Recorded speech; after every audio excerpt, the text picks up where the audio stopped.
Stephen R கோவேங்கிற ஒரு author 7 Habits of Highly Effective Peopleங்கிற புத்தகத்தையும் 8th Habit அப்படிங்கிற புத்தகத்தையும் எழுதின ஆத்தர்.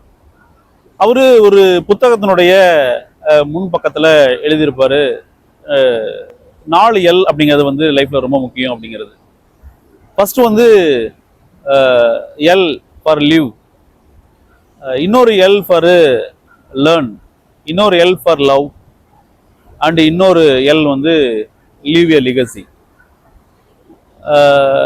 லீவுங்கிறது நம்ம எல்லாருமே வந்து கண்டிப்பாக வாழ வேண்டும் அப்படிங்கிற ஒரு விஷயம். First L leave.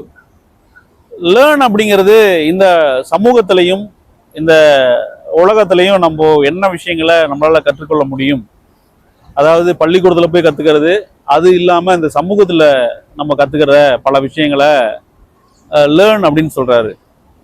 இன்னொன்று வந்து பார்த்தீங்கன்னா வந்து லவ், நம்மை சுற்றிய மனிதர்களை நாம் வந்து நேசிப்பது, முடிந்தவரை மக்களை வெறுக்காமல் நம்ம மீது அன்பு செலுத்துவது அப்படிங்கிற இன்னொரு எல் தான் love. And leave and legacy அப்படிங்கிறது பார்த்தீங்கன்னா ஒரு உயிரினமும் தான் வாழ்ந்த பிறகு அதனுடைய ட்ரேசஸை விட்டுட்டு போகும். அதாவது ஒரு விதை நெல் எடுத்தீங்கன்னா பார்த்தீங்கன்னா அது வாழ்நாளில் அது செடியாக முளைச்சி வளரும். வளர்ந்த பிறகு பார்த்தீங்கன்னா அது தன்னுடைய மரணத்திற்கு முன்பாக ஒரு விதை நெல்லை உருவாக்கிடுது. தன்னுடைய எச்சங்களை விட்டு செல்வது, நம்மளுடைய அனுபவங்களை விட்டு செல்வது, நம்மளுடைய நல்ல விஷயங்களை வந்து அடுத்த சமூகத்துக்கு விட்டு செல்வது அப்படிங்கிறது அந்த லிகசி அப்படிங்கிறது.